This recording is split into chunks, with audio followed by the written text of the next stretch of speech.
ஆண்டவராகிய இயேசு கிறிஸ்துவின் இனிய நாமத்தினாலே மீண்டும் இந்த காணொளி பதிவின் மூலமாக உங்களை சந்திப்பதிலே நான் பெரும் மகிழ்ச்சி அடைகிறேன்.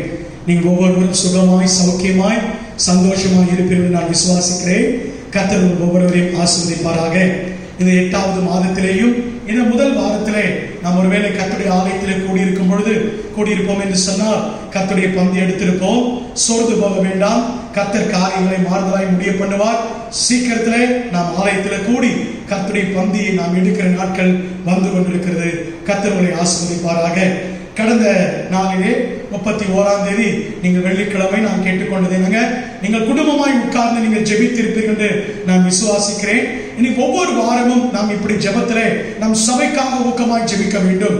குடும்பமாய் ஒருவேளை உபவாசம் இருந்து இப்படிப்பட்ட நாளிலே வெள்ளிக்கிழமைகளை முடிந்தால் நாம் ஒவ்வொரு வாரமும் வெள்ளிக்கிழமைகளிலே இப்படி 2 மணி நேரம் நம் ஆண்டுடைய பாதத்திலிருந்து காத்திருந்து ஜெபிக்க நம்மை ஒப்புக் கொடுப்போம். நாம் ஜெபிக்கும் பொழுது கர்த்தர் காரியங்களை மாறுதலாய் முடிய பண்ணுவார். ஜெபித்த குடும்பங்களுக்காக சபை விசுவாசிகளுக்காக நன்றி சொல்லுகிறேன். தொடர்ந்து நீங்கள் அதை கடைபிடிக்கும்படி உங்களை அன்பாக கேட்கிறேன். கர்த்தரை ஆசீர்வதிப்பார். இந்த வார செய்திக்கு நேராக நாம் கடந்து போகலாம். வாசிக்கலாம். இந்த மாத வாக்குத்தத்த வார்த்தை 1 சாமுவேல் 30ஆம் அதிகாரம் 19ஆம் வசனத்தை வாசிக்கும்படி அன்பாக கேட்கிறேன். 1 சாமுவேல் புத்தகம் 30ஆம் அதிகாரம் 19ஆம் வசனம். அவர்கள் கொள்ளையாடி கொண்டு போன எல்லாவற்றிலேயும் சிறியதிலும் பெரியதிலும் குமாரரிலும் குமாரத்திகளிலும் ஒன்றும் குறைவுபடாமல் எல்லாவற்றையும் தாவீது திருப்பிக் கொண்டார். அல்லேலூயா. குறித்துக் கொள்ள வேண்டிய பகுதி இந்த மாத கர்த்தர் நமக்கு கொடுக்கிற வாக்குத்தத்த வார்த்தை, ஒன்றிலும் குறைபடாமல் எல்லாவற்றிலேயும் தாவீது திருப்பிக் கொண்டார். அல்லேலூயா. ஒரு நிமிடம் கண்களை மூடி ஜெபிக்கலாம். நல்ல தகப்பனே, ஆசீர்வதிக்கப்பட்ட மனமகிழ்ச்சியான இந்த ஆராதனை நாளிலே ஆண்டவரே தகப்பனே, இவ்வளவு நேரமாய் குடும்பமாய் கூடி உம்மை ஆராதித்தோம், துதித்தோம், விண்ணப்பங்களை ஏறெடுத்தோம். இப்பொழுது ஒரு மனதோடு கூட வாஞ்சையோடு தவனமாய் தகப்பனே ராஜா, உம்முடைய வார்த்தைக்காக நாங்கள் காத்திருக்கிறோம். தேவரே, உம்முடைய வார்த்தை என்கிற மன்னாவை எங்களுக்கு ஆகாரமாக பங்கிட்டுக் கொடுப்பீராக. யாரெல்லாம் வீடுகள் தோறும் இப்பொழுது உம்முடைய வார்த்தை எதிர்பார்த்து காத்துக் கொண்டிருக்கிறார்களோ அவருடைய இருதயத்தில் கர்த்தர் பேசும்படிக்காக ஜெபிக்கிறேன். நல்ல நிலத்தில் விதைக்கப்பட்ட விதையாய் 30 அல்ல 60 அல்ல 100 இந்த வார்த்தைகள் கிரியை செய்ய ஒப்புக் கொடுக்கிறோம். ஆண்டவரே, தொடர்ந்து பொறுப்பெடுத்துக் கொள்ளும். இந்த 8வது மாதத்திலையும் தேவரே, நீர் உம்முடைய பிள்ளைகளுடைய வாழ்க்கையிலே, குடும்பத்திலே, திருச்சபையிலே செய்ய நினைத்தது ஒன்றும் தடைபடாது என்பதை நாங்கள் அறிக்கையிடுகிறோம். ஆண்டவரே, தொடர்ந்து உம்முடைய நாமத்தை மகிமைப்படுத்தும். நீர் ஆண்டவரே பெருகவும் நான் சிறுகவும் நாங்கள் சிறுகவும் எங்களை ஒப்புக் கொடுக்கிறோம். இயேசுவின் மூலமாக ஜெபிக்கிறோம் ஜீவனுள்ள நல்ல பிதாவே, ஆமென். ஒன்றும் குறைபடாமல் எல்லாவற்றையும் தாவீது திருப்பிக் கொண்டார். நேற்று தினத்திலே, அதாவது 1ஆம் தேதி அதிகாலையிலே இந்த வார்த்தையை நாம் மையமாய் வைத்து கர்த்தருடைய வார்த்தையை நாம் தியானித்தோம். இந்த ஆகஸ்ட் மாதத்துக்கு, இந்த 8வது மாதத்திற்கு தேவன் நமக்கு கொடுத்திருக்கிற வாக்குத்தத்தம் இந்த வார்த்தை. தாவீது எல்லாவற்றையும் திருப்பிக் கொண்டது போல நீங்களும் நானும் இழந்த எல்லாவற்றையும் திருப்பிக் கொள்வோம். அல்லேலூயா. இன்னொரு காரியத்தை சொல்ல வேண்டும் என்று சொன்னார், திடன் கொண்டான் தாவீது திருப்பிக் கொண்டார். அல்லேலூயா. நம்முடைய வாழ்க்கையில திடன் அடைவோம். எல்லாவற்றையும் திருப்புவதற்கு தேவன் நமக்கு உதவி செய்வாராக. இந்த 1 சாமுவேல் புத்தகம் 30ஆம் அதிகாரத்திலே இங்கு நடந்த சம்பவத்தை நமக்கு நன்றாக தெரியும். நேற்றைய தினத்திலே கொஞ்சம் அதை ஆராய்ந்தோம். அமலேக்கியர் வந்து தாவீதுடைய எல்லா காரியத்தையும், அவருடைய மனைவிமார்கள், அவருடைய பிள்ளைகள், அவனுக்குண்டான எல்லா மிருக ஜீவன்களையும், அவனுடையது மாத்திரமல்ல அவனை சேர்ந்த எல்லா, அவனோடு கூட இருந்த யுத்த புருஷர்கள், தளபதிகள், அவனுக்கு இருந்த எல்லா ஜெயபலமான வீரர்களுடைய, பராக்கிரமசாலிகளுடைய எல்லா சொத்துக்களையும் அபகரித்துக் கொண்டு போய்விட்டார்கள். அக்கினினாலே சுட்டெரித்து விட்டு, மீந்ததை அக்கினினாலே சுட்டெரித்து விட்டு எல்லாவற்றையும் கொள்ளையாடி கொண்டு போனார்கள். ஆனால் தாவீதோ போய் அதை திருப்பிக் கொண்டு வந்தார். நேற்றைய தினத்திலே தாவீது திருப்பிக் கொள்வதற்கு 3 காரியங்களை, 3 குணாதிசயங்கள், அவனிடத்திலே காணப்பட்ட 3 காரியங்களை உங்களுக்கு முன்பாக வைத்து நாம் தியானித்தோம். முதலாவது, கர்த்தருக்குள் தாவீது தன்னை திடப்படுத்திக் கொண்டான். இரண்டாவது, அவன் எப்பொழுதும் கர்த்தரிடத்தில் விசாரிக்கும் பழக்கம் உள்ளவனாய் இருந்தார். இன்னொரு விதத்தில் சொல்ல வேண்டும் என்று சொன்னால், கர்த்தருடைய முகத்தை நோக்குகிற அனுபவத்தை அவன் எப்பொழுதும் தன் வாழ்க்கையில வைத்துக் கொண்டிருந்தான். மூன்றாவது, அவன் தொடர்ந்து போய் அதை பிடித்துக் கொண்டான். விடாமுயற்சியோடு நம்பிக்கையோடு விசுவாசத்தை இழக்கவில்லை. தன்னோடு கூட வந்த மனிதர்கள் நின்று போன போது கூட அவன் நிற்காமல் அவன் தொடர்ந்து போய் அதை பிடித்துக் கொண்டான் என்று சொல்லி பார்க்கிறோம்.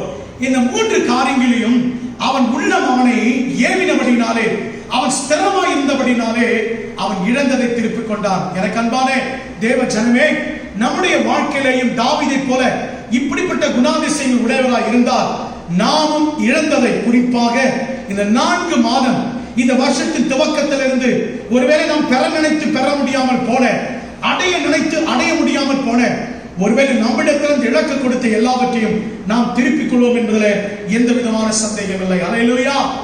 இந்த காரியத்தை குறித்து நான் தொடர்ந்து தியானித்துக் கொண்டிருந்த பொழுது, இந்த முதல் வார செய்திக்காக நான் இந்த காரியத்தையே யோசித்துக் கொண்டிருந்த பொழுது, ஆண்டவராகிய தேவன் தாவீதுடைய வாழ்க்கையில இன்னும் சில காரியங்களை, மேலும் தாவீதுடைய வாழ்க்கையில காணப்பட்ட சில காரியங்களை, குணாதிசயங்களை எனக்கு காண்பித்துக் கொடுத்தார்.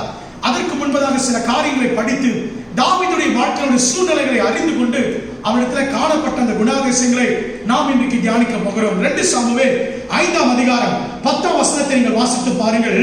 தாவீது, இதனால தாவீதுடைய காரியம் எப்படி முடிந்தது? 2 சாமுவேலின் புத்தகம் 5ஆம் அதிகாரம் 10ஆம் வசனம். தாவீது நாளுக்கு நாள் விருத்தி அடைந்தான். சேனைகளின் தேவனாகிய கர்த்தர் அவன் இந்த காரியத்தில் இருந்தபடினாலே, தேவனுக்குள்ள அவன் உறுதியாக இருந்தபடினாலே அவன் எல்லாவற்றையும் திருப்பிக் கொண்டது மாத்திரமல்ல, வேதம் சொல்லுகிறது அவன் நாளுக்கு நாள் விருத்தி அடைந்தான். இஸ்ரவேலின் தேவனாகிய கர்த்தர் யாரோடு இருந்தாரா? வேதம் சொல்லுகிறது தாவீதோடு கூட இருந்தார். அல்லேலூயா. தாவீதோடு இருந்தது மாத்திரமல்ல, மேலும் நீங்கள் வாசித்து பாருங்க. 2 சாமுவேல் 7ஆம் அதிகாரம் 9ஆம் வசனத்துல எல்லா நாமத்திலும் மேலான பெரிய நாமத்தை ஆண்டவர் தாவீதுக்கு கொடுத்தார் என்று வாசிக்கலாம். 2 சாமுவேல் 7ஆம் அதிகாரம் 9ஆம் வசனம். நீ போன எவ்விடத்திலும் இருந்து உன்னோடு இருந்து உன் சத்துருக்களை எல்லாம் உனக்கு முன்பாக நிர்மூலமாக்கி, குறித்துக் கொள்ளுங்க, பூமியில் இருக்கிற பெரியோருடைய நாமத்துக்கு அதற்கு ஒத்த பெரிய நாமத்தை உனக்கு உண்டாக்குவேன் என்று கர்த்தர் வாக்குத்தத்தம் கொடுக்கிறார். அல்லேலூயா. தாவீது சகலத்தையும் திருப்பிக் கொண்டது மாத்திரமல்ல, அவன் நாளுக்கு நாள் விருத்தி அடைந்தது மாத்திரமல்ல, அவனோடு கர்த்தர் இருந்தது மாத்திரமல்ல, அவனுக்கு ஒரு பெரிய நாமத்தை தரிப்பித்தார் என்று வேதம் சொல்லுகிறது.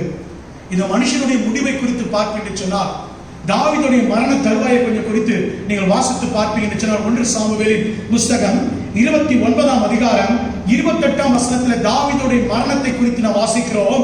எப்படியாய் அவருடைய மரணம் அமைந்தது? 1 நாளாகமம் 29, 28. 1 நாளாகமத்தின் புத்தகம் 29ஆம் அதிகாரம் 28வது வசனத்தை வாசிக்க கேட்போம். அவன் தீர்க்காயுசும் ஐஸ்வர்யமும் மகிமையும் உள்ளவனாய் நல்ல முதிர் வயதில் என்ன பண்ணனா? மரணம் அடைந்தான். அல்லேலூயா. இது போல ஒரு பாக்கியம் வேதத்துல வேற யாருக்கும் கிட்டலங்க. நல்ல ஐஸ்வர்யமும் கனமும் மகிமையும். இந்த மகிமைன்ற வார்த்தை இருக்கு பாருங்க, அது மூல மொழிபெயர்ப்புல போடப்பட்டிருக்கு. கர்த்தருடைய மகிமையை குறித்து சொல்லப்படுகிற இடத்துல பயன்படுத்துகிற அதே வார்த்தை, அதே பதத்தையும் தாவீதுக்கு தேவன் இங்க கொடுக்கிறார். எத்தனை ஒரு அருமையான காரியம் பாருங்க. அவன் மகிமையோடு கூட, கனத்தோடு கூட, எல்லா ஐஸ்வர்யத்தோடு கூட அவன் முதிர் வயதிலே அவன் கர்த்தருக்குள்ள நித்திரை அடைந்தான் என்று வேதம் சொல்லுகிறது. பிரியமான தேவ ஜனமே, இத்தனை வாக்கியம் பெறுவதற்கு தாவீதுடைய வாழ்க்கையில காணப்பட்ட ஒரு சில காரியத்தை உங்களுக்கு நான் காண்பித்து கொடுப்பதற்கு முன்னதாக தேவனே அவனை குறித்து ஒரு காரியத்தை சாட்சி கொடுக்கிறார். அப்போஸ்தலர் நடவடிக்கைகள் 13ஆம் அதிகாரம் 22ஆம் வசனத்தை வாசிக்கும்படி அன்பாய் கேட்கிறேன். அப்போஸ்தலர் 13:22. பின்பு அவர் சவுலை தள்ளி தாவீதை அவர்களுக்கு ராஜாவாக ஏற்படுத்தினார். நல்ல கவனிங்க, ஈசாயின் குமாரனாகிய தாவீதை தன் இருதயத்துக்கு ஏற்றவனாக ஆண்டவர் கண்டாராம். அல்லேலூயா. எத்தனை ஒரு பெரிய வாக்கியம். வேதாகமத்திலேயே ஒருவருக்கும் கொடுக்கப்படாத பட்டம், ஒருவருக்கும் கொடுக்கப்படாத கனம் ஆண்டவர் தாவீதுக்கு கொடுத்தார். என்ன கனம் தெரியுங்களா? என் இருதயத்துக்கு ஏற்றவர் என்று சொல்லி. அல்லேலூயா. இது போல ஒரு பாக்கியம் ஒருவருக்கும் கிட்டதங்க. எனக்கு அன்பான தேவ ஜனமே, ஆண்டவர் தாவீதை பார்த்து சொல்லுகிறார், தாவீதை குறித்து சொல்லும்போது சொல்லுகிறார், என் இருதயத்துக்கு ஏற்றவர் என்று சொல்லி. அல்லேலூயா. அல்லேலூயா. எனவேதான் அவன் மகனாகிய தாவீதுடைய மகனாகிய சாலமன் எழுதும்போது இப்படி எழுதுகிறான், உன் இருதயத்தை எல்லா காவலோடும் காத்துக்கொள். நீதிமொழிகளின் புஸ்தகம் 4ஆம் அதிகாரம் 23 இப்படி சொல்லுகிறது, அதில் இடத்திலிருந்து ஜீவ ஊற்று புறப்படும் என்று சொல்லி. தாவீதுடைய இருதயத்தும் கர்த்தருடைய இருதயம் இணைந்து விட்டது. தாவீதுடைய இருதயம் கர்த்தருக்கு ஏற்றதாய் இருந்தது. தாவீது கர்த்தருடைய இருதயத்தை அறிந்து கொண்டவனாய் காணப்பட்டான். காரணம் என்ன தெரியுமா? அவன் தன்னுடைய இருதயத்தை எல்லா காவலோடு காத்துக் கொண்டான். தன் குணாதிசயங்களை செவ்வையாய் வைத்துக் கொண்டான். பிரியமான தேவ ஜனமே, நம்முடைய இருதயம் நம்முடைய மனப்பான்மையோடு ஒற்றுமை சம்பந்தப்பட்ட ஒன்று. நல்லா கவனிங்க, நம்முடைய இருதயம் எதோடு சம்பந்தப்பட்டது என்று சொன்னால் நம்முடைய மனப்பான்மை, நம்முடைய குணாதிசயத்தின் அடிப்படையிலே அது சம்பந்தம் கொண்டதாக இருக்கிறது. அநேகர் இன்னைக்கு குணாதிசயத்தை பற்றி கவலைப்படுவதில்லை, அதற்கு அக்கறை கொள்வதில்லை. ஆனால் நம்முடைய இருதயம் எதை ஒத்திருக்கிறது என்று சொன்னால் நம்முடைய மனப்பான்மை நம்முடைய குணாதிசயத்தோடு சம்பந்தப்பட்டதாக இருக்கிறது. தாவீதுடைய குணாதிசயம் கர்த்தருக்கு பிரியமானபடினால்தான் ஆண்டவர் சொன்னார், என் இருதயத்தை கேட்டவன் என்று சொல்லி. இன்னொரு விதத்தில் சொல்லணும் என்று சொன்னால், மனப்பான்மை என்பது ஒரு செடியினுடைய ஒரு மரத்தினுடைய வேர் போன்றது. செயல்பாடுகள் என்பது அந்த மரத்தின் கனியை போன்றது. குறிச்சு கொள்ளுங்க, மனப்பான்மை என்பது ஒரு செடியினுடைய ஒரு மரத்தினுடைய வேர் போன்றது. செயல்பாடுகள் கிரியைகள் என்பது அந்த மரத்தின் அந்த செடியினுடைய கனிகள் போன்றது. அப்போ ஒரு மரத்துக்கு கனி வேணும்னா முக்கியமான அவசியமான ஒன்று வேறு அவசியம். அந்த வேறு ஒன்று என்றால் மாத்திரம்தான் அந்த மரத்தினால் அந்த செடியினால கனி கொடுக்க முடியும். தாவீதுடைய வாழ்க்கையில தன் மனப்பான்மையை, தன் குணாதிசயத்தை, தன் இருதயத்தை எப்பொழுதும் செம்மையாய் செவ்வனை காத்துக் கொண்டான் என்று வேதம் சொல்லுகிறது. ஏனென்று சொன்னால் நம்முடைய இருதயம் நம்முடைய காரியங்களோடு சம்பந்தப்பட்டது. வாசித்து பாருங்க, அப்போஸ்தலனாகிய பவுல் ரோமருக்கு எழுதிய நிருபம் 11ஆம் அதிகாரம் 16ஆம் வசனத்துல இப்படி சொல்கிறார், வாசிங்கள். மேலும் முதற்பலனாகிய மாவானது பரிசுத்தமாய் இருந்தால் திசைதம்மா முழுவதும் பரிசுத்தமாய் இருக்கும். வேரானது பரிசுத்தமாய் இருந்தால் கிளைகளும் பரிசுத்தமாய் இருக்கும்.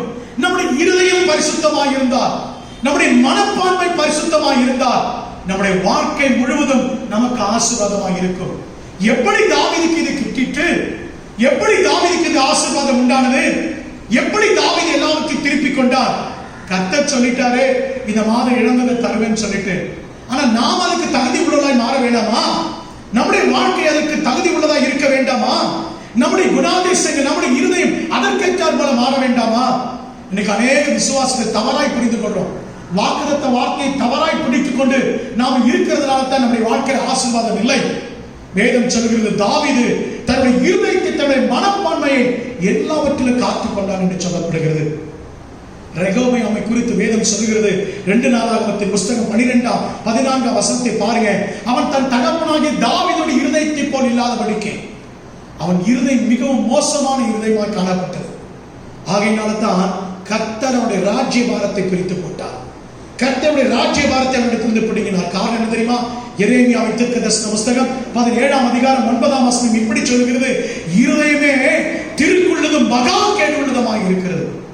எனக்கு அன்பான தேவ ஜனமே, நம்முடைய மனப்பான்மையை காத்துக்கொள்ள நம்முடைய இருதயத்தை காத்துக்கொள்ள வேண்டும். தாவீதுடைய வாழ்க்கையில அவன் எல்லாவற்றையும் திருப்பிக் கொள்வதற்கு அவனுடைய இருதயம் எப்படிப்பட்ட இருதயமாய் காணப்பட்டது? இந்த காரியத்தை குறித்து யோசித்துக் கொண்டிருந்த போது, தியானித்துக் கொண்டிருந்த பொழுது, தாவீதுடைய இருதயம் எப்படிப்பட்டது என்பது ஒரு 3 காரியத்தில் எல்லாரும் அறிந்த பரிச்சயமான காரியங்கள் தான். ஆனால் திரும்பவும் ஆண்டவர் நோடு கூட அதை பேசினபடினாலே இந்த காலை நேரத்தில் உங்கள் மத்தியில் நான் அதை பகிர்ந்து கொள்ள ஆசைப்படுகிறேன். முதலாவது, தாவீதுடைய இருதயம் அல்லது தாவீதுடைய மனப்பான்மை என்கிற தலைப்பில் இன்றைக்கு செய்தியை உங்களோடு கூட பேச போகிறேன். தாவீதின் இருதயம் அல்லது தாவீதின் மனப்பான்மை. முதலாவது, தாவீதுடைய இருதயம் எப்படி இருந்தது தெரியுமா? தேவனையும் அவரது நாமத்தை பற்றிய காரியத்தில் தாவீதின் இருதயம் செவ்வையாக இருந்தது. தேவனை பற்றியும் அவருடைய நாமத்தை பற்றிய காரியங்களில், நாமத்தை பற்றிய விஷயத்தில் தாவீதுடைய இருதயம் செவ்வையாயும் வைராக்கியம் உள்ளதாய் காணப்பட்டது. அல்லேலூயா, அல்லேலூயா. இதை எப்படி அறிந்து கொள்ளலாம் என்று சொன்னால் 2 காரியத்தில் அறிந்து கொள்ளலாம். ஒன்று, கர்த்தரை ஆராதிக்கிற விஷயத்தில், தேவனை பற்றிய விஷயத்தில் அவன் இருதயம் எப்படி இருந்தது தெரியுமா? வாசியுங்கள் 2 சாமுவேல் புஸ்தகம். நம்ம எல்லாருக்கும் தெரிந்த சம்பவம் தான். 6ஆம் அதிகாரத்துக்கு நேரா திருப்பிக் கொள்ளுங்க. அங்கு ஒரு சம்பவம் நடக்கிறது. தாவீது கித்தியானாகிய ஓபேத் ஏதோமின் வீட்டிலிருந்து தேவனுடைய உடன்படிக்கை பெட்டி தன் அரண்மனைக்கு கொண்டு வரான். அப்படி கொண்டு வரும் பொழுது அவன் செய்த காரியத்தை அவன் தேவன் மேல் கொண்டிருந்த பற்றையும் விசுவாசத்தை காண்பிக்கிறதா இருக்கிறது. 2 சாமுவேலின் புஸ்தகம் 6ஆம் அதிகாரம் 14 23 வசனங்கள் நீங்கள் பிறகு இதை வாசித்து பாருங்கள். ஆனால் இப்பொழுது ஒரு சில வசனங்களை வாசிப்போம். 14ஆம் வசனத்தை வாசிங்கள். தாவீது ஆசாரியர்கள் அணிந்து கொள்ளக்கூடிய சணல் நூல் ஏபோத்தை தரித்து நன்றாய் கவனிங்கள், தன் முழு பலத்தோடும் கர்த்தருக்கு முன்பாக நடனம் பண்ணினான். போதுமானது. அவன் சணல் நூல் ஏபோத்தை தரித்து உடன்படிக்கை பெட்டிக்கு முன்பாக, கர்த்தருக்கு முன்பாக என்று வேதம் சொல்லுகிறது, ஆண்டவருக்கு முன்பாக தன் முழு பலத்தோடு தன் முழு இருதயத்தோடு நடனம் பண்ணினான். அல்லேலூயா. இதை எதை காண்பிக்கிறது? தாவீதுடைய இருதயம் கர்த்தரை பற்றிய விஷயத்தில் செவ்வையாய் உத்தமமாய் இருந்தது. இந்த காரியம் நடக்கும் பொழுது தாவீது ஆடு மேய்க்கிற சிறுவன் அல்ல, தாவீது யுத்த புருஷன் மாத்திரமல்ல, தாவீது வாலிபன் மாத்திரமல்ல, தாவீது ஒரு ராஜாவா இருக்கிறான். முழு இஸ்ரவேல் சமஸ்தானத்துக்கு அவன் ராஜாவா இருந்தாலும் அநேக ஜனங்கள் கண்களுக்கு முன்பாக, அநேக ஸ்திரீகளுடைய கண்களுக்கு முன்பாக தாவீது எப்படி வருகிறான் என்று சொன்னால், ஆடல் பாடல் பாடிக்கொண்டு ஆடிக்கொண்டு கர்த்தருடைய சமூகத்துக்கு அவன் செல்வதே அவன் இருதயம் காணப்பட்டது. நீங்கள் வாசித்து பாருங்க. மேலும் மீகால் இந்த காரியத்தை குறித்து அவனிடத்தில் விசாரிக்கும் போது அவன் பதில் கொடுக்கிற வசனம் 21, 22 வசனத்தை வாசித்து பாருங்க. மீகால் தாவீதை நிந்தித்து பேசுகிற பொழுது தாவீது மீகாலை பார்த்து சொல்கிறான், மீகாலே, என் மனைவியே, உன் தகப்பனை பார்க்கிலும் அவருடைய எல்லா வீட்டாரை பார்க்கிலும் என்ன இஸ்ரவேலின் தேவன், இஸ்ரவேலின் மக்களுடைய வீட்டின் அனைவரிலும் தலைவனாக கட்டளையிடும்படிக்கு தெரிந்து கொண்ட கர்த்தருடைய சமூகத்துக்கு முன்பாக ஆடி பாடின. பாருங்க அவருடைய வார்த்தையை கவனிங்க, அவருடைய வார்த்தையை கவனிங்க. என்னை ராஜாவாய் மாற்றினவர் அறிக்கையிடுகிறது பாருங்க. தான் எங்கிருந்து வந்த, தன்னை யார் இந்த சூழ்நிலைக்கு மாற்றினது என்பதை தாவீது வாழ்நாள் முழுவதும் மறக்கிறார். ஆடுகளுக்கு பின்பாக அலைந்து கொண்டிருந்த என்னை ராஜாவாய் மாற்றினார். உன் தகப்பன் வீட்டார் அனைவருக்கு என்னை தலைவனாய் மாற்றி வைத்திருக்கிறார். அந்த தேவனுக்கு முன்பாக நான் என்ன பண்றேன்? இன்னைக்கு உலகத்தாரை நாம் கனப்படுத்துவோம். நம்முடைய இருதயம் இன்னைக்கு யாரை பிரியப்படுத்தினா உலக மனுஷனை பிரியப்படுத்தும்.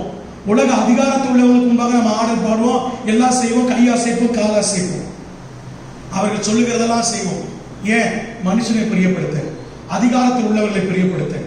ஆனால் தாவீது சொல்லுகிறான், என்னை ராஜாவாய் மாற்றினவர் அவருக்கு முன்பாக நான் என்ன பண்ணுகிறேன்? நான் நடனம் பண்ணுகிறேன். சொல்லிவிட்டு சொல்லுகிறான். 22ஆம் வசனத்தை வாசிங்க. இதை பார்க்கிலும் இன்னும் நான் நீசனும் பார்வைக்கு தேவனுடைய பார்வைக்கு அற்பமா மாறுவதற்கு நான் தயங்க மாட்டேன். அல்லேலூயா. தேவனை பற்றிய விஷயத்தில் தாவீதுடைய இருதயம் செவ்வையானதாய், உத்தமமாய், வைராக்கி மிகுந்ததாய் காணப்பட்டது. தேவனை பற்றிய விஷயத்தில் தேவனுக்கு முன்பாக அவனுடைய இருதயம்.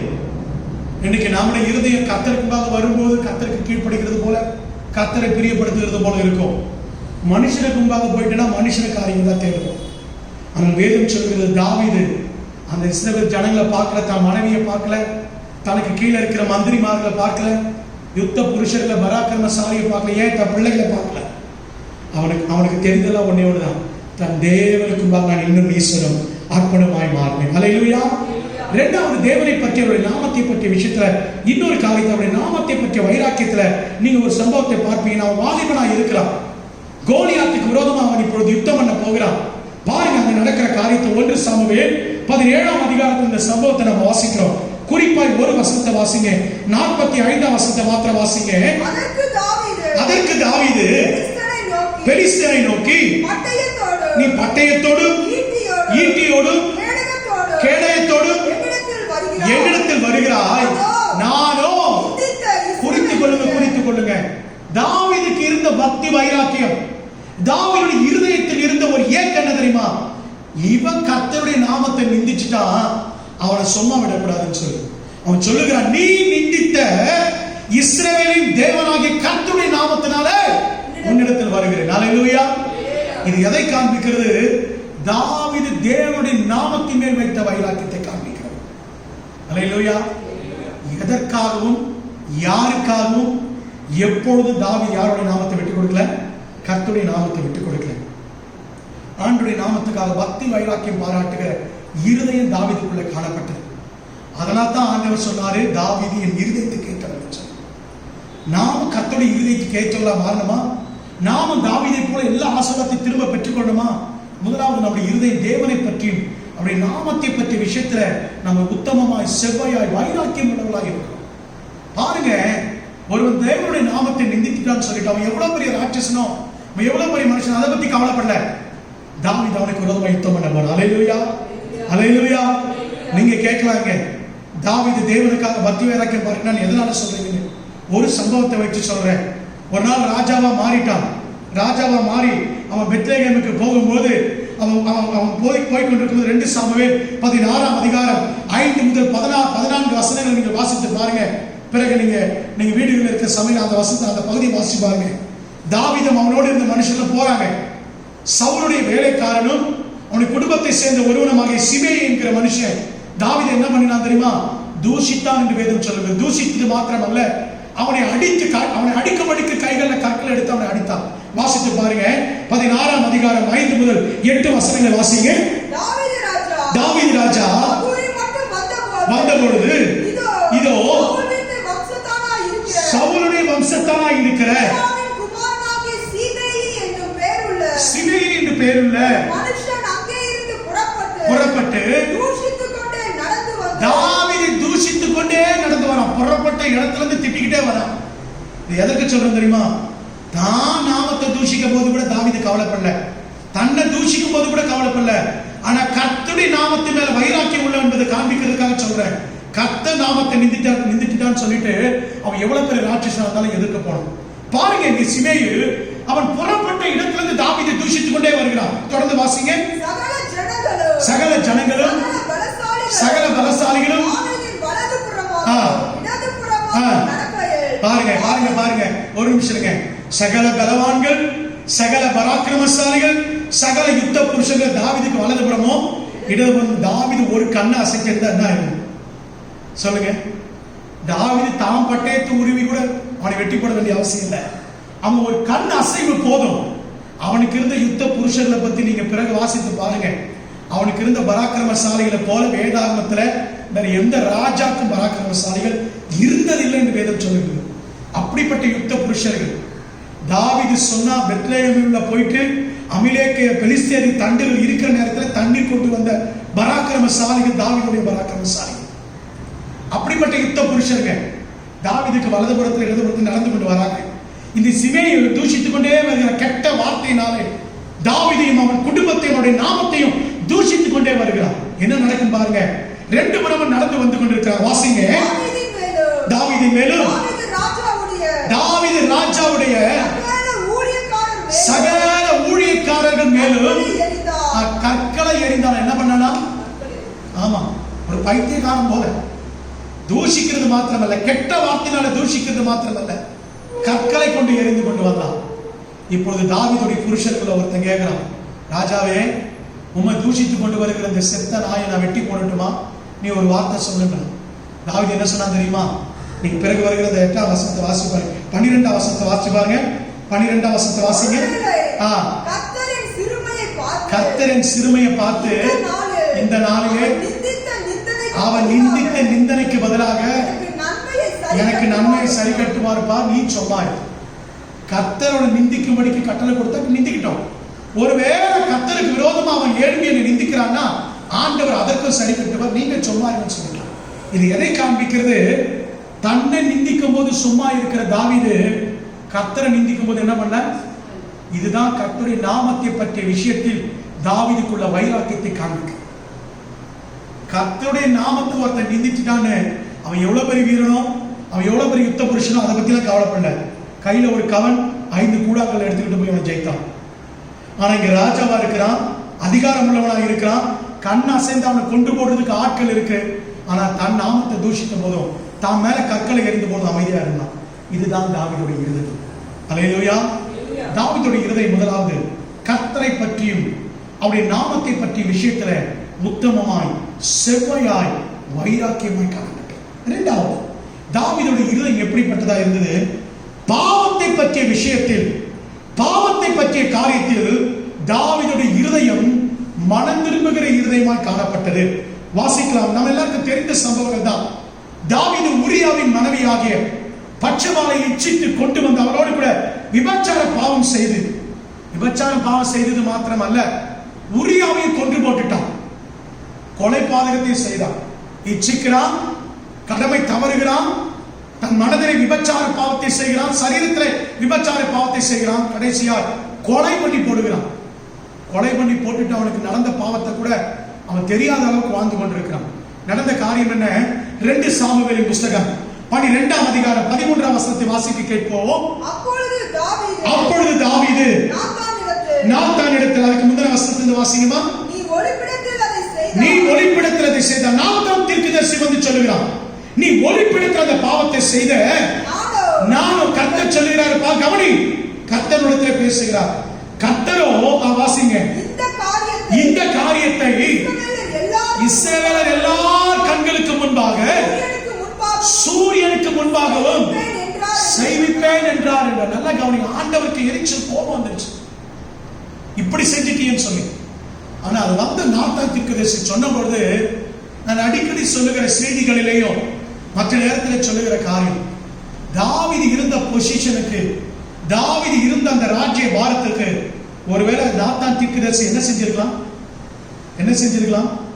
இந்த விஷயம் நாத்தானுக்கு தெரிஞ்சு போச்சுன்றதுக்காக நாத்தான் தீர்க்கதரிசியை கொன்று போட்டிருந்தாலும் தாவீதை கேள்வி கேட்கறதுக்கு அந்த ஒரு மனுஷன் இல்லை. ஆனா தன் இருதயத்தில் பாவம் செய்து விட்டேன் என்று சொல்லி அவன் குத்தப்பட்ட போது அவன் செய்த காரியம் என்ன தெரியுமா? பாவத்தை பற்றிய விஷயத்துல ஒளிவு மறைவு இல்லாமல் தாவீதுடைய இருதயம் மனம் திரும்புகிற இருதயமாய் காணப்பட்டது. இப்பொழுது வாசிங்க, இந்த 13ஆம் வசனத்தை வாசிங்க. அப்பொழுது தாவீது நாத்தானை நோக்கி, நான் கர்த்தருக்கு விரோதமாய் பாவம் செய்தேன். நாத்தான் தாவீதை நோக்கி, நீ சாகாதபடிக்கு கர்த்தர் உன் பாவத்தை நீங்க சுத்திகரிப்பார்ப்பா. அவன் சொன்ன மாத்திரத்திலே, நாத்தான் தீர்க்கதரிசி வந்து எச்சரித்த மாத்திரத்திலே, கொஞ்சம் நம்மை பொருத்தி கொண்டு பாருங்க. இன்னைக்கு நாம் செய்கிற தவறு ஒருத்தர் சொல்லிட்டா நம்ம மனம் திரும்புறோமா அல்லது அவங்களுக்கு எதிர்த்து நிற்கிறோமா? நம்மள அநேகருடைய பழக்கம் என்ன தெரியுமா? நாம் செய்கிற காரியத்தை நியாயப்படுத்துவோம். நான் ஏன் இதை செய்தேன் தெரியுமா? நான் ஏன் இந்த காரியத்தை பண்ணினேன் தெரியுமா? நான் ஏன் இதை சொன்னேன் தெரியுமா? நான் ஏன் இப்படி காரியத்தை நடப்பித்தேன் தெரியுமா? நான் ஏன் அடித்தேன் தெரியுமா? நான் ஏன் இந்த காரியத்தை செய்தேன் தெரியுமா என்று சொல்லி அநியாய காரியத்துக்கு நம்ம நியாயத்தை கற்பிப்போம், சாக்கு போக்கு சொல்லுகிறதா இருப்போம். ஆனா தாவீதுடைய இருதயம் எப்படிப்பட்டது தெரியுமா? அவன் பாவம் செய்து விட்டான் என்று சொல்லி உணர்த்தப்பட்ட பொழுது அவன் இருதயம் மனம் திரும்புகிற இருதயமாய் காணப்பட்டது. வாசித்து பாருங்க, அதனுடைய விளைவாக சங்கீதங்களின் புஸ்தகம் 51ஆம் சங்கீதம் 10ஆம் வசனத்தை வாசிக்க கேட்போம். தேவனே,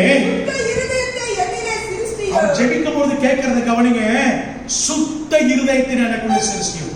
ஏன்னா தாவீதுக்கு தெரியும், இருதயம் தான் திருக்குழுது மகா கேடுது. ஆண்டவர் இருதயத்தை தான் பார்க்கிறார், மனுஷனும் முகத்தையும். தேவரே நீரோ இருதயத்தை ஆராய்ந்து அறிகிறவர் என்று தாவீது அறிந்திருந்தபடியால் தான் அவன் ஜெபித்த ஜெபங்களில் பிரதானமான ஜெபம் இப்படி காணப்பட்டது. சுத்த இருதயத்தில் எனக்குள்ள தாங்கப்பா. மனம் திரும்பி ஜெபத்தை பாருங்க, மனம் திரும்பி ஜெபிக்கிற ஜெபத்தை பாருங்க. சுத்த இருதயத்தில் எனக்குள்ள தாங்கப்பா. நான் இருதயத்தை காத்துக் கொள்ளும்படிக்கு தேவனிடத்தில் விண்ணப்பம் பண்ணினோம். பிரியமான கர்த்தருடைய பிள்ளைகளை, நம் இருதயத்தை எல்லா காவலோடு காத்துக்கொள்ளணும். நீதிமொழிகளின் புஸ்தகம் 20ஆம் அதிகாரம் 9ஆம் வசனத்துல, இதனால்தான் சாலமோன் ஞானி எழுதும்போது இப்படி எழுதுகிறார். நீதிமொழிகளின் புஸ்தகம் 20ஆவது அதிகாரம் 9ஆம் வசனத்தை வாசிக்க கேட்போம். என் இருதயத்தை சுத்தமாக்கினேன், பாவமர துப்புரவானேன் என்று சொல்லத்தக்கவன் யார்? தாவீதுக்கு தெரியும். தாவீது நன்கு அறிந்திருந்தான், என் பாவத்தை நானே கழுவிவிட முடியாது, என்னை நானே சுத்திகரித்துக் கொள்ள முடியாது என்று தாவீது நன்கு அறிந்திருந்தபடினால்தான் அவன் அந்த சங்கீதத்தை 51ஆம் சங்கீதத்தை எழுதும்போது இப்படி எழுதுகிறான். தேவரே சுத்த இருதயத்தை எனக்குள்ளே சிருஷ்டியும் என்று சொல்லி. மேலும் சங்கீதங்களின் புஸ்தகம் 24ஆம் சங்கீதம் 3-4 வசனத்தை வாசிக்க கேட்போம். அங்கேயும் தாவீது இருதயத்தை குறித்து சொல்லுகிற வார்த்தை, யார் கர்த்தருடைய பர்வதத்தில் ஏறுவான், யாருடைய பரிசுத்த பர்வதத்தில் வாசம் பண்ணுவான், கைகளில் சுத்தம் உள்ளவனும். இருதயத்தில் மாசில்லாதவனும். இந்த வார்த்தை குறித்துக் கொள்ளுங்க, இந்த வார்த்தை குறித்துக் கொள்ளுங்க. இருதயத்தில் மாசு இல்லாதவனுமாக இருக்கிறவன். அல்லேலூயா, அல்லேலூயா. இருதயம் ரொம்ப முக்கியங்க. நம்முடைய இருதயம் ரொம்ப முக்கியம். கர்த்தர் நம்மை ஆசீர்வதிப்பதற்கும் கர்த்தர் நம்மை பெருக செய்வதற்கும் நம்மிடத்தில் காணப்பட வேண்டியது செம்மையான இருதயம். பாவத்தை பற்றிய விஷயத்தை தாவீதுடைய இருதயம் மனம் திரும்புகிற இருதயமாய் காணப்பட்டது. ஒத்துக்கொண்டான், தன்னுடைய சூழ்நிலையை ஒத்துக்கொண்டான். மேலும் நீங்கள் வாசித்து பாருங்க, சங்கீதம் 73 1ஆம் வசனத்துல மேலும் தாவீது இப்படி சொல்கிறார். வாசிங்க, சங்கீதம் 73ஆம் சங்கீதம் 1ஆம் வசனம். சுத்த இருதயம் உள்ளவர்களாகிய இஸ்ரவேலருக்கு தேவன் நல்லவராகவே இருக்கிறார். சுத்த இருதயம் உள்ளவர்களுக்கு. எனக்கு அன்பான தேவ ஜனமே, நம்முடைய இருதயத்தை குறித்து தேவன் சாட்சி கொடுக்க அந்த சுத்த இருதயம் அவசியம். ஒருவேளை தாவீது பாவம் செய்தது உண்மையா இருக்கலாம். தாவீது கொலை பாதகம் செய்கிற அளவுக்கு போனது உண்மைதான். ஆனால் தாவீது இடத்துல காணப்பட்ட ஒரு காரியம், அவன் இருதயம் எப்படி மாறிட்டுன்னு சொன்னா, அவன் இருதயம் எப்படி இருந்ததுன்னு சொன்னா, தன்னை உணர்த்தி கொள்ளும் பொழுது, தன்னை உணர்த்தப்பட்ட பொழுது, தன் பாவத்தை உணர்த்த வந்த பொழுது மனம் திரும்புகிற இருதயத்தை உடையவனாக இருந்தான். அவன் அதிகாரத்தை பார்க்கல, தனக்கு இருக்கிற ஆளுகையை பார்க்கல, தனக்கு தேவன் கொடுத்திருக்கிற காரியத்தை அவன் மேன்மைப்படுத்தாமல் தன்னை தாழ்த்துவதற்கு ஒப்பு கொடுத்தான். சங்கீதங்களின் புத்தகம் 131ஆம் சங்கீதம் 1ஆம் வசனத்தை 2ஆம் வசனத்தை வாசித்து பாருங்கள். சங்கீதம் 131 1ஆம் வசனம் 2ஆம் வசனம். கர்த்தாவே, என் இருதயம் இருமாப்புள்ளதல்ல, என் கண்கள் மேட்டிமை உள்ளவைகளும் அல்ல, எனக்கு மிஞ்சின கருமங்களிலும் நான் தலையிடுகிறதும் இல்லை. என் இருதயத்தை செவையாக்குவதற்கு ஒரு காரியத்தில் சிக்கிக் கொள்ளாதபடி என் கரத்தையும் என் இருதயத்தை காத்துக்கொண்டேன். எனக்கு அன்பான தேவ ஜனமே, இரண்டாவது தாவீதுடைய இருதயம் பாவத்தை பற்றிய காரியங்களில், அவன் பாவம் செய்தது உண்மைதான். ஆனால் அதற்கு பின்பு உணர்த்தப்பட்ட போது தன் இருதயத்தை மனம் திரும்புவதற்கு, உண்மையான மனம் திரும்புவதற்கு ஒப்புக் கொடுத்தார். இந்த காரியம் கர்த்தருக்கு பிரியமா இருந்தபடினால தான் ஆண்டவர் தாவீதை பார்த்து சொன்னார், என் இருதயத்தை கேட்டு சொல்லி. அல்லேலூயா. மூன்றாவது, தாவீதுடைய இருதயம் எப்படி இருந்து தெரியுமா? மூன்றாவது, தேவனால் அபிஷேகம் பண்ணப்பட்டவருடைய விஷயத்தில், காரியத்தில் தாவீதின் இருதயம் சுத்தமாயிருந்தது. அல்லேலூயா. தேவனால் அபிஷேகம் பண்ணப்பட்டவர்களின் காரியத்தில் தாவீதுடைய இருதயம் செம்மையாய் இருந்தது. என்ன காரியங்க? யாருடைய விஷயத்துலங்க? நல்லா பாருங்க, சவுல் தாவீதை கொல்லும்படிக்கு எத்தனை பண்ணிக்கொண்டே இருக்கிறார். ஒரு முறை ரெண்டு முறை அல்ல, பல முறை வகை தேடிக்கொண்டே இருக்கிறார்.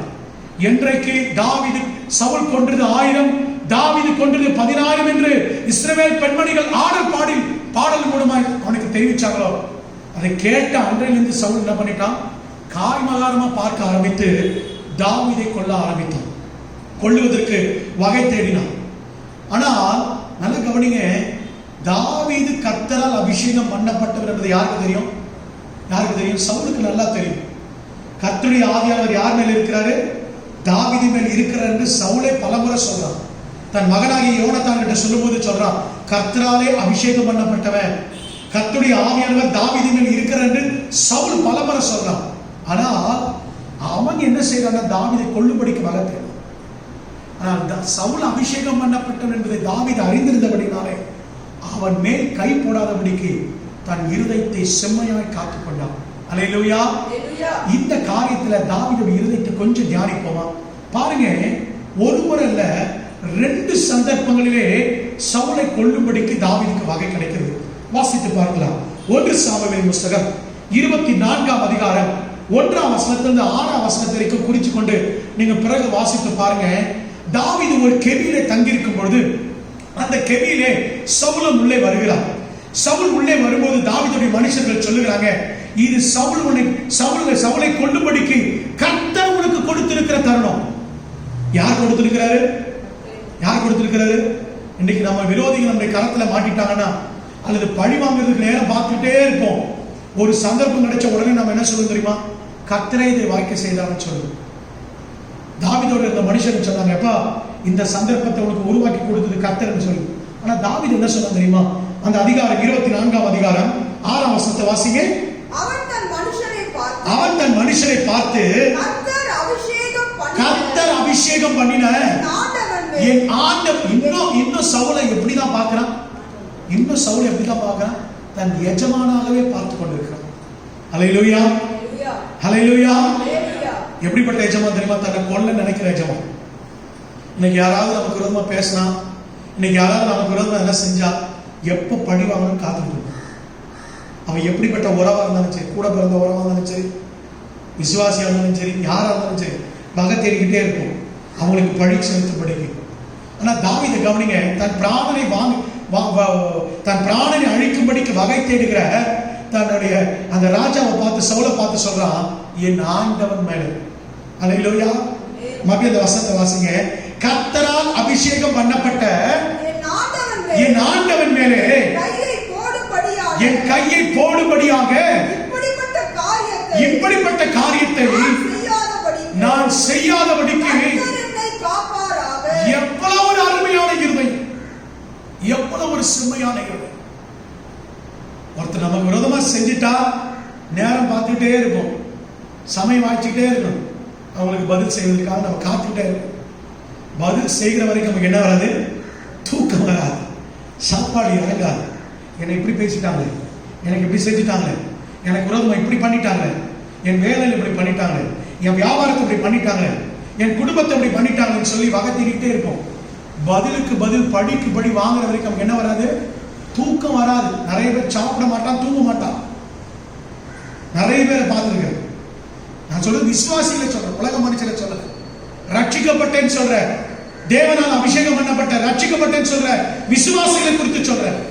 பழிக்கு பழிக்கு வாங்குற வரைக்கும் வகை தேடிக்கிட்டே இருப்பாங்க. ஆனா தாவீதுக்கு அந்த சந்தர்ப்பம் கிடைக்குது. தாவீதுக்கு ஒரு அந்த சந்தர்ப்பம் வருது. ஆனா தாவீது என்ன சொன்னா தெரியுமா? கர்த்தரால் அபிஷேகம் பண்ணப்பட்ட என் ஆண்டவர் மேல கை போடாதபடிக்கு கர்த்தர் என்னை பாதுகாப்பார். அல்லேலூயா, அல்லேலூயா. இதுதான் தாவீதுடைய இருதயம், செம்மையான இருதயம். கர்த்தரால் அபிஷேகம் பண்ணப்பட்டது மேல கை மாத்திரம் அல்ல, வார்த்தை கூட போடக்கூடாது. கடந்த 2 வாரங்களாக உங்களுக்கு நான் செய்தியை சொல்லிக்கொண்டே இருக்கிறேன், மறுபடியும் சொல்லுகிறேன். ஆண்டவர் ஆவியானவர் என் உள்ளத்தில் ஏவுகிறபடினாலே நான் மறுபடியும் சொல்லுகிறேன். இன்னைக்கு நீங்க உட்கார்ந்து கொண்டிருக்கிற இந்த நெருக்கத்துக்கு, சூழ்நிலைக்கு காரணம் என்ன? போதும். தேவனால் அபிஷேகம் பண்ணப்பட்டவருக்கு விரோதமா பேசுகிறத நிறுத்துங்க. தேவனால் அபிஷேகம் பண்ணப்பட்டவருக்கு விரோதமா கையை நீட்டுவதை நிறுத்துங்க. முதுகுக்கு பின்பாக குறை சொல்லுவதை நிறுத்துங்க. அல்லேலூயா. எனக்கு ஒரு மனுஷனை தெரியும், எனக்கு ஒரு ஊழியக்காரர் தெரியும். நான் பேரெல்லாம் சொல்ல விரும்பல. அந்த ஊழியக்காரர் என்ன செய்தார்னா, ஒரு குறிப்பிட்ட பிரபலமான ஒரு பெரிய ஊழியக்காரர், ஒரு நல்ல தேவ மனுஷன், குற்றமில்லாத தேவ மனுஷன், ஒரு சில மன வருத்தங்களால் அவர் மேல அவர் செய்த காரியங்களை தவறாய் புரிந்து கொண்டு அவரை எப்பொழுது பழித்திருக்கணும்னு காத்துக்கொண்டே இருந்தார். எப்பொழுது பார்த்தாலும் சமயம் கிடைக்கும் பொழுது எல்லா கூட்டத்தின் மத்தியிலேயும் எல்லார் மத்தியிலேயும் இழிவாக பேசுவார் அந்த ஊழியக்காரர். ஆனால் அந்த பெரிய ஊழியக்காரரோ அமைதியா போவார். என்னதான் பேசினாலும் அதை கேட்டுக்கொண்டு அமைதியா போயிடுவார். அப்ப எல்லாரும் கேட்டாது அவர்கிட்ட, இப்படி பேசுகிறாரு உங்களை குறித்து, நீங்க நினைத்த அவர் இல்லாமல் போக செய்யலாம், அவருடைய ஊழியத்தை நிறுத்திடலாமே.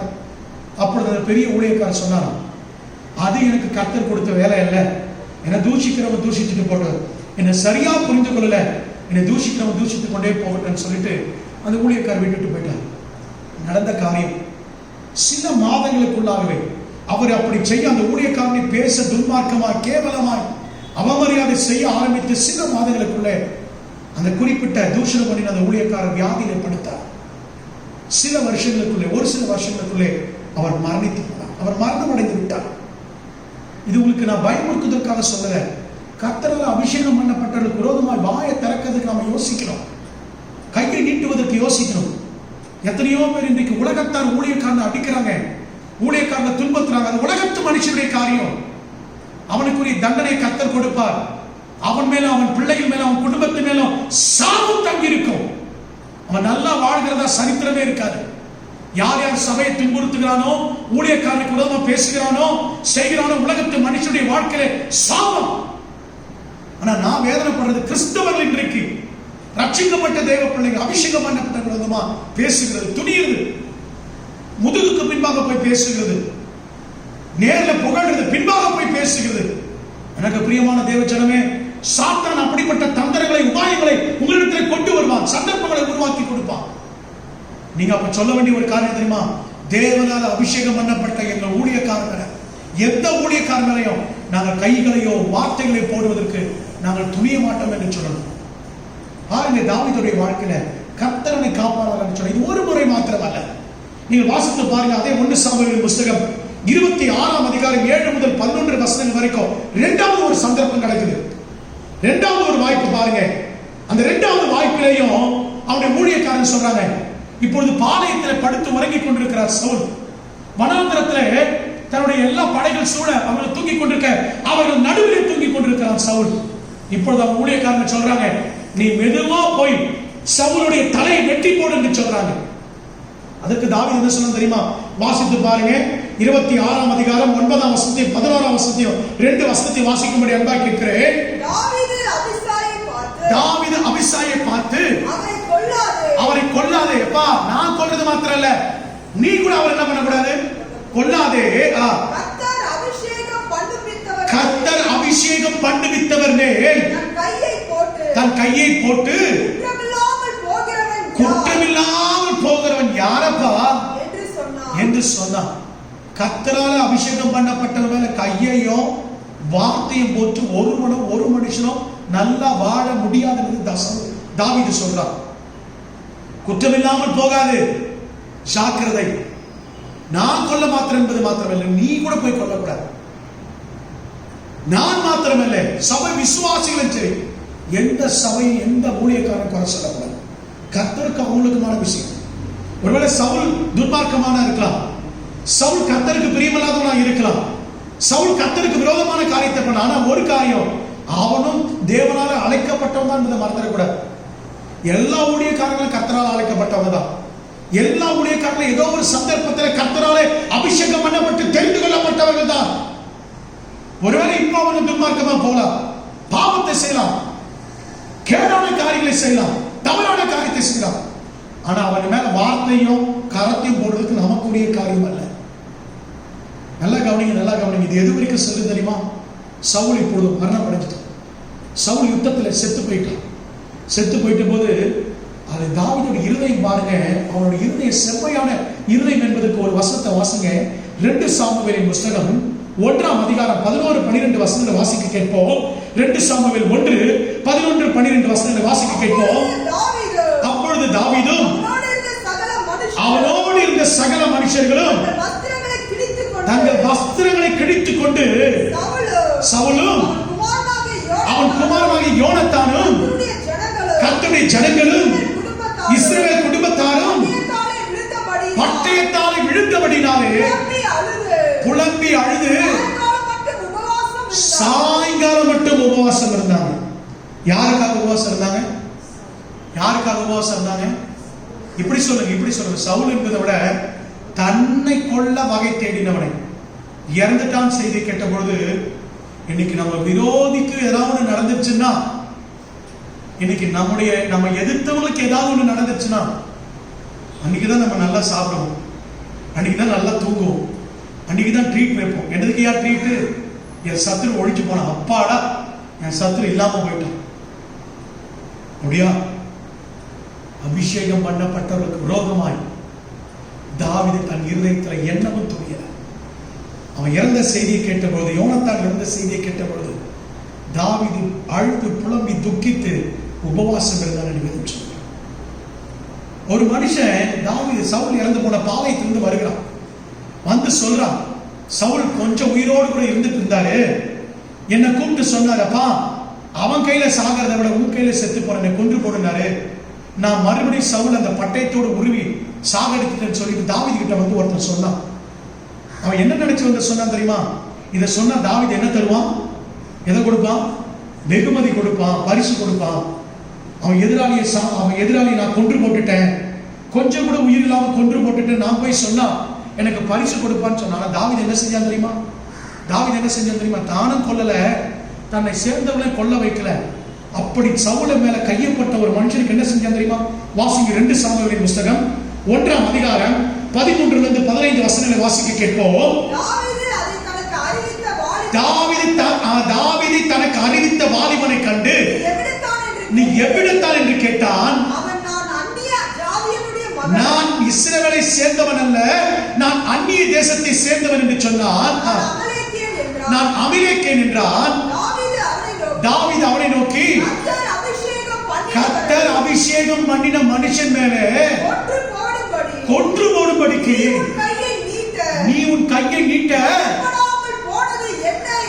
பயப்படாமல் போனது என்னப்பா? பயப்படாமல் போயிட்டியே. அவன் யாரு? அவர் யாரு? சவுல் என்பவர் யாரு? அப்ப முழு இஸ்ரவேலுக்கு ராஜா, கர்த்தரால் அபிஷேகம் பண்ணப்பட்டார். சாகர வரைக்கும் அந்த கனத்தையும் மகிமையும் அந்த மரியாதையும் யாருக்கு கொடுத்துட்டே இருந்தான்? தாவீது சவுலுக்கு கொடுத்துட்டே இருந்தான். சவுல் முகத்துக்கு முன்பாக நின்று பேசக்கூட துணியில தாவீது. சவுலை சந்திக்கிற சந்தர்ப்பம் பாருங்க. சவுலை சந்திக்கக்கூடிய சந்தர்ப்பங்களை உங்களுக்கு காட்டி கொடுக்கக்கூடிய நேரம் இல்லை. அநேக வசனங்கள் உங்களுக்கு காண்பித்து கொடுக்க முடியும்.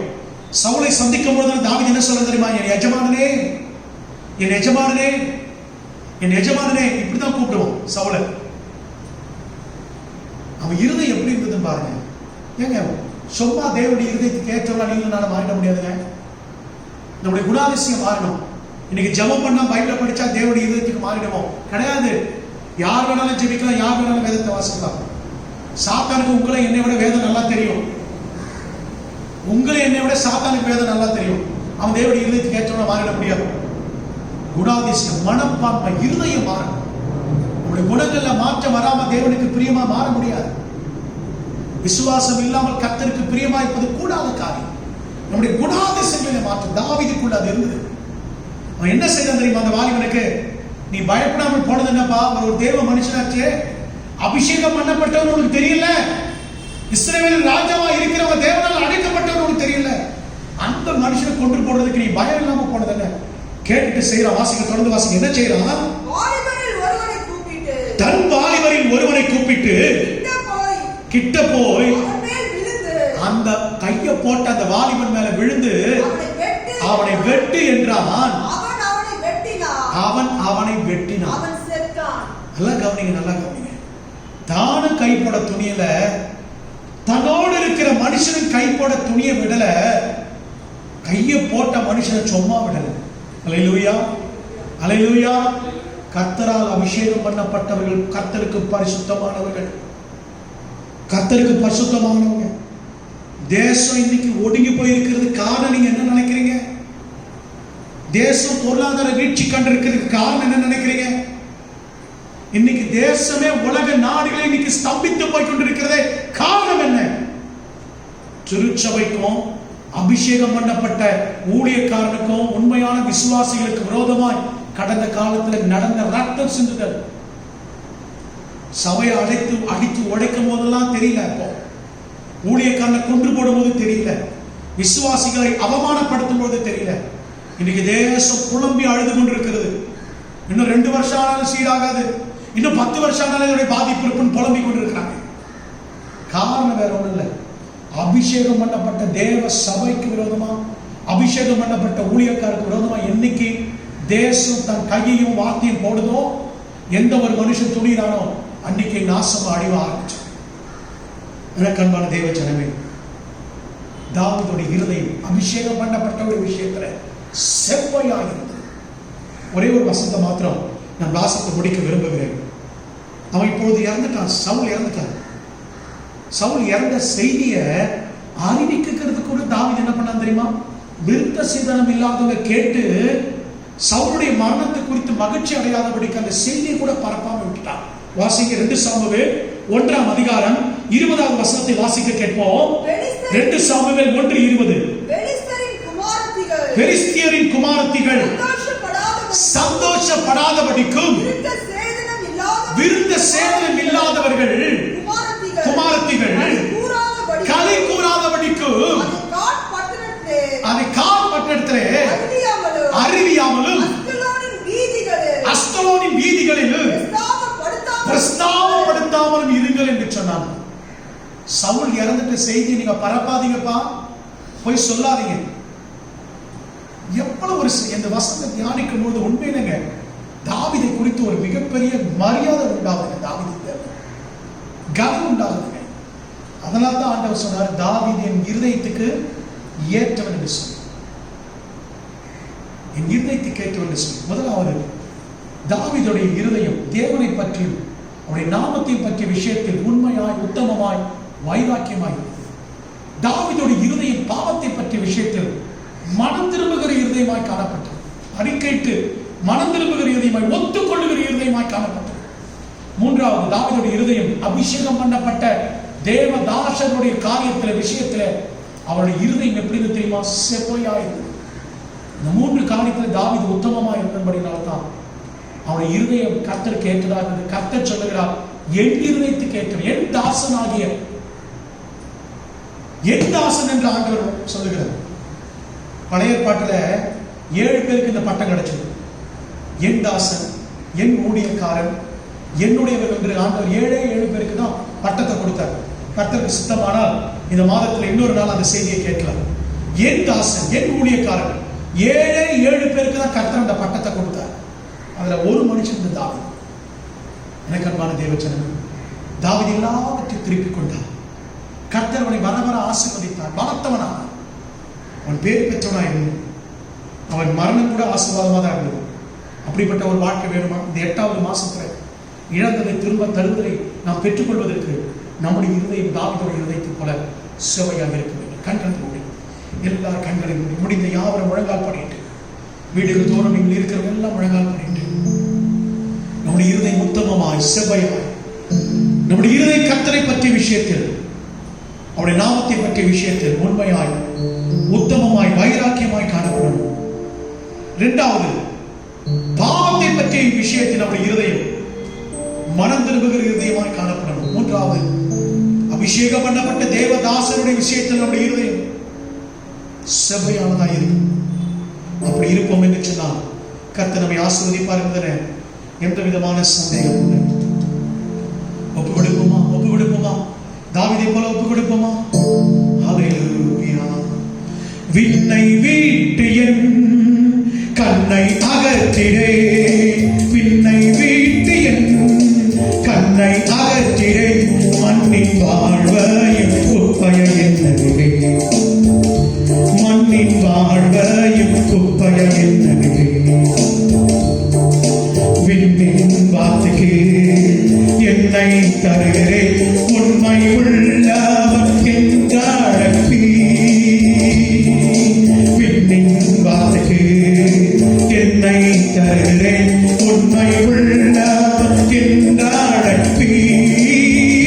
ஹல்லேலூயா, ஹல்லேலூயா, ஹல்லேலூயா, ஹல்லேலூயா, ஹல்லேலூயா, ஹல்லேலூயா, ஹல்லேலூயா, ஹல்லேலூயா. இயேசு தாங்குவார், அவரே சுமப்பார், ஒரு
அவருடைய இருதயம் தேவனை பற்றிய விஷயத்திலையும் அவருடைய நாமத்தை பற்றிய விஷயத்திலையும் ஆண்டவரே பாவத்தை செய்த போதும் அவருடைய இருதயமும் தேவனால் அபிஷேகம் பண்ணப்பட்டவருடைய விஷயத்திலையும் அவருடைய இருதயம் உத்தமமாய் செம்மையுமாய் ஆண்டவரை சீர்வருந்தக்கூடிய இருதயமாய் அதே நேரத்தில் தன்னை காத்துக் கொள்ளுகிற இருதயமாய் காணப்பட்டதுக்காக ஸ்தோத்திரம்.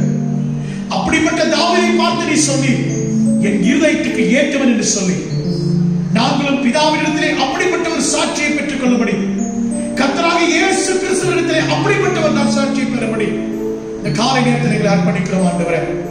இதோ அப்படிப்பட்டவர்களுக்கு நீ இழந்ததை திரும்ப தருகிற தேவன் அல்லவா. இந்த 8வது மாதத்திலேயும் பிள்ளைகள் எவையெல்லாம் இந்த 4 மாதத்தில் இழந்து இந்த மாதத்தின் துவக்கத்திலே உடைய முகத்தை நோக்கி பார்த்துக் கொண்டிருக்கிறார்களோ உடைய வாழ்க்கையில் இழந்ததை திரும்ப ஒரு குறைவில்லாமல் தரும்படி காட்சி வைக்கிறேன். அப்படியே செய்து உடைய நாமத்தை மகிமைப்படுத்தும் ஆசீர்வதியும். இந்த வாரத்திலே ஆண்டவர் திருமண நாள் பிறந்த நாள் காண்கிறவருடைய பிள்ளைகளை ஆசீர்வதியும். பலவீனப்பட்டவர்களை கர்த்தர் தொட்டு சுகத்தை கொடுங்க ஆண்டவரே. பொருளாதார நெருக்கடியோடு இருந்து கொண்டிருக்கிற உடைய பிள்ளைகளுக்கு ஒரு திறந்த வாசலை கர்த்தர் வைப்பீராக. உடைய ஊழியக்காரனாய் பிரதிநிதியாய் என் தேவ ஜனங்களை என் ஆவிக்குரிய பிள்ளைகளை ஆசீர்வதித்து ஜெபிக்கிறேன் ஆண்டவரே. உடைய பிள்ளைகளுடைய கரங்களை கர்த்தர் பலப்படுத்துங்க. ஒன்றிலும் குறைபடக்கூடாது, ஒன்றிலும் ஆண்டவர் நஷ்டமடையக்கூடாது. எல்லாவற்றையும் திருப்பித்தார் ஆசீர்வதியும். இந்த வாரத்தினுடைய பிள்ளைகள் செய்ய போகிற ஊழியங்கள், வேலைகள், வியாபாரங்கள், தொழில்கள், பிரயாணங்களில் நம்முடைய கரம் இருக்கட்டும். தொடர்ந்து நாமத்தை மகிமைப்படுத்தும். இந்த வாரமும் ஆண்டவர் வெள்ளிக்கிழமையிலே நாங்கள் ஒன்று கூடி குடும்பமாய் உட்கார்ந்து கர்த்தருடைய பாதத்திலே சபைக்காய், தேசத்திற்காய், குறிப்பாய் எங்கள் திருச்சபையின் எழுப்புதலுக்காய் ஜெபிக்க எங்கள் கரங்களை அர்ப்பணிக்கிறோம். இனி சபை திறக்கப்படுகிற நாள் வரைக்கும் இந்த ஜெபத்தை விடாதபடி குடும்பமாய் காத்துக்கொள்ள கர்த்தர் கிருபை தாமே. ஆசீர்வதியும். இயேசு கிறிஸ்துவின் விலையேறப்பெற்ற நாமத்திலே ஜெபிக்கிறோம் ஜீவனுள்ள நல்ல பிதாவே, ஆமென், ஆமென். சேர்ந்து சொல்லுவோம். என் ஆத்துமாவே கர்த்தரை ஸ்தோத்திரி, என் முழு உள்ளமே பரிசுத்த நாமத்தை ஸ்தோத்திரி.